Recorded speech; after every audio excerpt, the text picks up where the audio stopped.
안녕하세요. 사연을 시작하기에 앞서 구독과 좋아요 부탁드려요. 감사합니다. 사연 시작해 볼게요. 지금 생각해보니 처음부터 신호가 있었어요. 연애할 때부터 남편은 검소했거든요. 아니, 그때는 검소하다고 생각했죠. 데이트할 때도 항상 더치페이였고 생일 선물도 딱히 비싼 건 없었어요. 하지만 저는 그게 나쁘다고 생각하지 않았어요. 오히려 생활력이 강한 사람이구나, 알뜰하게 살 줄 아는 사람이구나 생각했거든요. 당시 저는 프리랜서로 일하고 있었고 남편은 중견기업 회사원이었어요.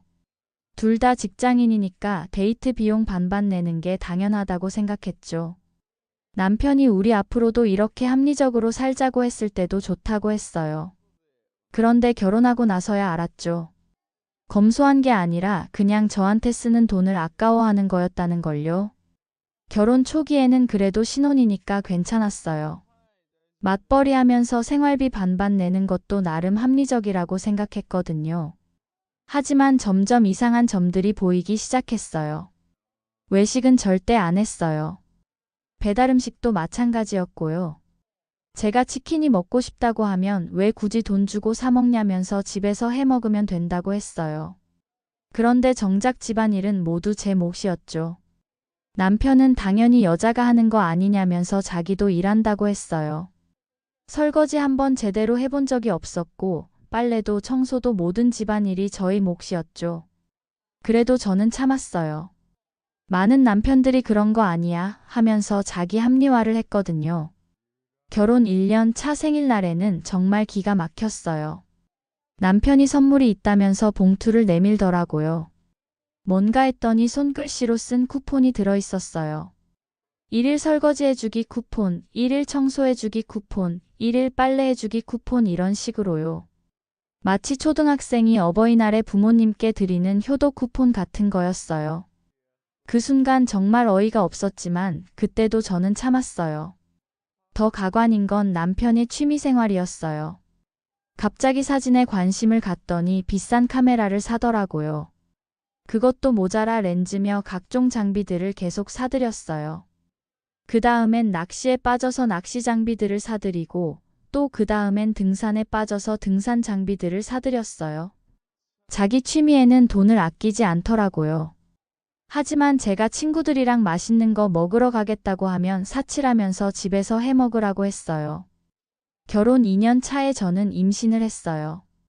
그 소식을 들었을 때 남편은 당연히 좋아했어요. 하지만 임신 기간 동안 제가 뭔가 먹고 싶다고 하면 여전히 인색했어요. 임신 초기에 입덧이 심해서 특정 음식만 먹을 수 있었는데 그것도 아까워했어요. 임신했다고 별거 다 먹고 싶어 한다면서 원래 먹던 거 먹으라고 했어요. 임신 중기에 복숭아가 먹고 싶다고 했더니 그때 한 번 사준 게 전부였어요. 그 외에는 모두 제가 직접 사서 먹어야 했죠. 출산이 다가오면서 아기용품을 준비해야 했는데 그것도 문제였어요. 아기 옷 새로 살 필요 없다면서 어차피 금방 크는데 중고로 사자고 했어요. 유모차도 새 걸로 사지 말고 지인들한테 얻어오자고 했고 기저귀도 다 거기서 거기라며 저렴한 걸로 사자고 했어요. 뭐든 아끼려고 했어요. 그런데 정작 자기 낚시 장비는 계속 새로 사들이고 있었죠. 그리고 산후조리 문제가 나왔어요. 저는 친정 엄마가 일을 하셔서 저를 돌봐주시기 어려운 상황이었거든요. 그래서 산후조리원을 알아보고 있었는데 남편이 가격을 듣더니 펄펄 뛰더라고요. 2주에 300만 원이라고 미쳤냐면서 그 돈 주고 굳이 왜 집 밖에서 산후조리를 하냐고 했어요. 친정에서 조리하면 된다면서 옛날 사람들은 다 그렇게 했다고 했어요. 친정 엄마가 일 못하시는 수입 손실은 니네 집안 사정이라면서 우리가 300만 원씩 낼 이유는 없다고 했어요. 결국 친정 엄마가 산후조리원비를 내주시고 일단락되었죠. 저는 그러지 말라고 하셨는데 그 정도는 해주시고 싶다면서 오히려 엄마가 나서서 해주셨어요. 그런데 남편은 고마워하는 내색도 없었죠. 드디어 출산일이 왔어요. 진통이 시작되어서 병원에 갔는데 남편은 회사에서 급한 연락이 온다면서 계속 핸드폰만 보고 있었어요. 저는 죽을 만큼 아팠는데 말이에요. 그래도 아이가 태어났을 때는 정말 좋아했어요. 우리 아들 정말 예쁘다면서 좋은 것만 쏙쏙 골라 자기를 닮았다고 하더라고요. 하지만 아이를 키우면서부터 또 문제가 시작됐어요. 분유값, 기저귀값, 아이 옷값 등등 아이에게 드는 비용이 생기니까 또 아까워하더라고요. 요즘 생활비가 너무 늘어난 것 같다면서 아이 기저귀도 좀 싼 걸로 사고 분유도 브랜드 제품 말고 저렴한 걸로 사자고 했어요. 제가 아이용품은 너무 싼 것만 살 수는 없다고 하니까 사치스럽다면서 옛날에 부모님들은 어떻게 키웠냐고 했어요. 결국 아이에게 드는 비용 중 상당 부분을 제가 부담하게 됐어요. 남편이 계속 불평을 하니까 차라리 제가 내는 게 속 편했거든요. 저는 그동안 몰래 돈을 모아왔어요. 남편이 생활비를 반반 내자고 했지만 제가 남편보다 받는 월급이 더 많았거든요. 프리랜서로 일하면서 수입이 들쑥날쑥하긴 했지만 아무리 적게 벌어도 남편 수입보단 더 많았을 거예요. 그렇게 모은 돈으로 펀드도 넣고 적금도 넣고 재테크도 열심히 했어요. 원래부터 재테크에 관심이 많았거든요. 그런데 정말 어이없는 일이 벌어졌어요. 결혼 3년 차 아이가 돌이 지났을 때였어요. 남편의 여동생인 아가씨가 임신을 했다는 소식을 들었어요. 그때부터 남편의 태도가 180도 바뀌었어요. 동생이 임신했다면서 축하 선물 뭐 해줄까 고민하더니 며칠 후 100만 원이 넘는 고급 유모차를 들고 왔어요. 저는 정말 기가 막혔어요. 우리 아이 유모차는 중고로 5만 원 주고 산 거였는데 말이에요. 시어머니가 입원했을 때도 그랬어요. 수술비며 입원비를 모두 남편이 냈어요. 그때 든 비용이 200만 원 정도였는데 주저하지 않고 내더라고요. 그런데 제 어머니가 아프셔서 검사를 받으러 간다고 했을 때는 들은 채만채했어요. 시어머니가 병원에 간다고 하면 회사에 반차까지 내면서 따라갔고 각종 영양제며 보양식을 사다 드렸어요. 제가 육아에 지쳐서 가끔 도움을 요청하면 항상 똑같았어요. 좀 쉽게 아이 봐달라고 하면 자기도 하루 종일 일하고 왔는데 좀 쉬게 해달라고 했어요. 그러면서 방에 들어가 게임을 하더라고요. 제가 저도 하루 종일 아이 봤다고 하니까 그건 여자가 당연히 하는 거 아니냐면서 왜 그런 걸로 스트레스 받냐고 했어요. 그런데 시어머니가 오시면 아이를 안아주고 놀아주면서 효자 코스프레를 했어요. 그러던 어느 날 아가씨의 출산 예정일이 가까워졌어요. 그때 남편이 한 말이 제 인생을 바꿔놓았어요. 동생 산후조리원 비용을 보내줘야겠다면서 300만 원 정도 보내야겠다고 하는 거였어요. 그 순간 정말 머리가 하얘졌어요. 저한테는 10원도 아까워하면서 친정에서 조리하라고 했던 사람이 아가씨에게는 300만 원을 선뜻 보낸다는 거였어요. 제가 저 산후조리할 때는 300만 원이 아까워서 친정에서 조리하라고 하지 않았냐고 하니까 이건 다른 문제라면서 하나뿐인 여동생이 출산한다는 게 오빠가 돼서 그 정도도 못 해주냐고 하더라고요. 그래서 여동생보다 결혼한 와이프랑 자식이 더 중요한 거 아니냐고 하니까 화를 내기 시작하더라고요. 난 이해할 수 없으니까 보내지 말라고 했더니 갑자기 욕설을 퍼붓더라고요. 저보고 넌 항상 그런 식이라면서 계산적이고 이기적이라고 하면서 욕을 하는데 그 모습이 정말 무섭더라고요. 언어폭력도 폭력이라고 내가 왜 당신한테 그런 말을 들어야 하냐고 하니까 네가 그렇게 만든 거라면서 오히려 제 탓을 하더라고요. 그 말을 들으면서 정말 모든 게 무너지는 느낌이었어요. 남편이 한 욕설들과 그 표정이 자꾸 생각나서 그날 밤 잠을 잘 수 없었어요. 며칠 후 남편이 정말 아가씨에게 300만 원을 보냈어요. 그 사실을 확인하는 순간 제 마음이 완전히 정해졌어요. 내 의견도 아무 소용이 없구나 싶었죠. 조금의 미안한 기색도 없어 보였고요. 전 임신했을 때 남편의 말과 행동 때문에 이혼을 고민한 적이 있어서 변호사 상담을 받았었어요. 그리고 이혼 서류를 준비했었죠. 그리고 남편이 수진이에게 산후조리비 300만 원을 보냈다고 자랑스럽게 말하는 날, 저는 서랍에서 이혼 서류를 꺼냈어요. 갑자기 무슨 이혼이냐면서 황당해하는 남편에게 저는 말했어요.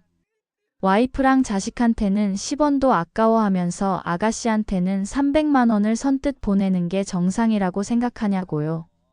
그건 자기 여동생이니까 당연한 거라고 하더라고요. 저는 더 이상 참고 희생하고 싶지 않다고 했어요. 솔직히 이런 일이 한두 번이냐고요. 그리고 저는 핸드폰으로 제 은행 잔고를 보여줬어요. 그동안 열심히 모은 돈이 3억 정도 됐었거든요. 적금, 펀드, 주식 등등 모든 걸 합치면 그 정도였어요. 보여주면서 난 아무것도 필요 없으니 아이는 내가 키울 거니까 이혼만 해달라고요. 그런데 남편은 그 금액을 보더니 눈이 휘둥그레졌어요. 그때 남편이 정말 당황해하면서 말을 바꾸기 시작했어요. 그동안 자기가 좀 심했나 하면서 앞으로는 잘하겠다고 했어요. 하지만 저는 늦었다고 했어요. 그러자 남편이 한 번만 믿어달라면서 눈물까지 흘리면서 정말 미안하다고, 다신 그러지 않겠다고, 한 번만 기회를 달라고 빌기 시작했어요. 그 모습을 보면서 마음이 흔들렸어요. 그래도 한때 사랑했던 사람이고 아이의 아빠인데 정말 변할 수도 있는 거 아닐까 생각했거든요. 남편은 계속 울면서 자기가 얼마나 잘못했는지 깨달았다고, 앞으로는 정말 달라지겠다고 약속했어요. 동생 일도 잘못했다고 인정하면서 앞으로는 저와 아이를 최우선으로 생각하겠다고 했어요. 결국 저는 이혼 서류를 다시 넣어두었어요. 한 번만 더 기회를 주기로 했죠. 남편은 정말 달라지는 것 같았어요. 그동안 한 번도 안 하던 집안일을 도와주기 시작했고 가끔씩 아이도 돌봐주었어요. 제가 먹고 싶은 걸 사다 주기도 하고 가끔은 외식도 하자고 했어요. 하지만 얼마 지나지 않아서 남편의 본성이 다시 드러나기 시작했어요. 처음 몇 주간은 정말 노력하는 것 같았지만 시간이 지날수록 예전 모습으로 돌아가더라고요. 그리고 결정적으로 제가 3억이 있다는 걸 알고 나서부터는 은근히 그 돈을 노리기 시작했어요. 어느 날 남편이 지금보다 조금 더 큰 집으로 이사하자고 제안하더라고요. 시어머니를 모시고 살면 좋겠다면서 3억이 있으니까 나머지는 대출 받으면 된다고 하면서요. 제가 왜 내 돈으로 시어머니까지 모시고 살아야 하냐고 하니까 가족이니까 당연한 거 아니냐고 했어요. 그러면서 자기가 달라졌으니까 저도 배려해달라고 했어요. 그때 깨달았어요. 사람은 정말 안 변한다는 걸요. 남편이 달라진 게 아니라 제 돈 때문에 잠깐 맞춰주는 척 했던 거였어요. 결국 자기 욕심은 그대로였고 이제는 제 돈을 당당하게 요구하고 있었어요. 기대한 제가 바보였구나 싶었죠. 저는 결국 이혼하자고 했어요. 이번에는 정말 마음을 바꿀 생각이 없었어요. 그러면서 재산 분할 얘기를 꺼내더라고요. 정말 뻔뻔하더라고요. 제가 따로 모은 3억을 분할해야 한다고 하니까요. 변호사와 상담하면서 알게 된 사실이 있었어요. 제가 모은 3억은 재산 분할 대상이 아니라는 거였어요. 생활비를 각자 부담했고 제 개인 소득으로 제 명의로 모은 돈이라서 특유 재산에 해당한다는 거였죠. 더군다나 남편이 가계에 기여한 부분보다 제가 더 많이 부담한 상황이라 오히려 유리하다고 했어요. 이혼 과정에서 남편은 끝까지 제 돈을 노렸지만 변호사가 준비한 모든 증빙자료 앞에서 포기할 수밖에 없었어요. 그동안 제가 얼마나 많은 걸 혼자 부담했는지 카드 내역과 통장 내역이 다 있었거든요. 결국 제 돈은 재산 분할하지 않았고 아이 양육권은 제가 가져왔어요. 물론 공동재산은 나눠야 했지만요.